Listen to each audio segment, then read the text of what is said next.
specifically with guns, you make the point at various times in the book that you signed on to manage five individuals collectively known as Guns N' Roses. You didn't sign on just to represent Axel. That became an issue years on, but of the individuals within Guns N' Roses you write about in the book, you really seem to have a deep affinity and fondness for Izzy Stradlin. You mentioned more than once that Guns N' Roses was Izzy Stradlin's band. What do you think he ultimately possessed as an individual that was never the same when his ingredient was taken out of the big picture and he split?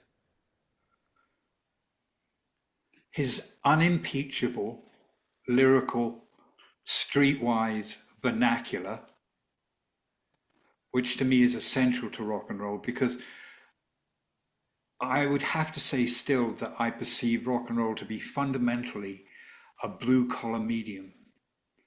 And that was part of what appealed to me when I was a kid, because it wasn't hypocritical, restraining middle class mores. Um, I wanted to meet a factory girl who'd jump my bones, Mick Jagger. I wanted to share a Waterloo sunset with her, Ray Davies. Those are things that fired my imagination, and I thought will get me out of the environment and life that I know at this point. Um, Streetwise vernacular. I loved his right hand. In his rhythm playing, his sense of syncopation was perfect for accentuating and establishing groove. Um, I don't surround myself with trinkets from the past and create some sort of mausoleum museum for myself. But on my wall in my living room, there's a photograph, and it's Izzy, Keith, and Ronnie playing together on stage in Atlantic City. And those three are of the same block of marble, sonic marble. Um, and that was a disaster for GNR to lose him. Stupid, utterly stupid to lose him. Um, Izzy was to the rock and roll manner born. Mhm.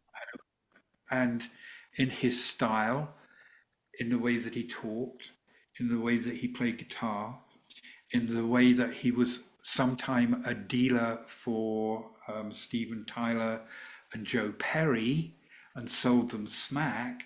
When we were going out with them, Izzy comes up to me and he goes, "Niv, might have a problem here." And I go, "Well, what's the problem is?" "Well, I used to deal to them." And I looked at him and I said, "Is, if you don't mention it, I'm pretty damn sure they won't."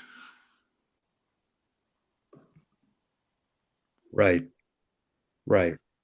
Well, it's absolutely true. I mean, as a fan in those days, I was never keen on the use your illusion stuff. To me, it felt like Guns N' Roses meets Ice Capades.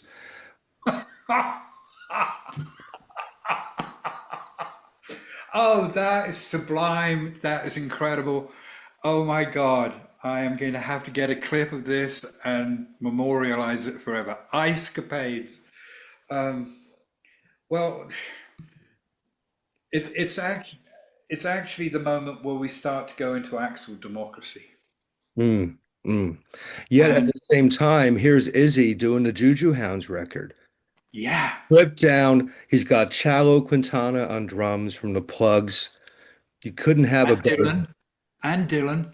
Yeah, yeah. I mean, talk about the antithesis of what was going on with his former band at the time.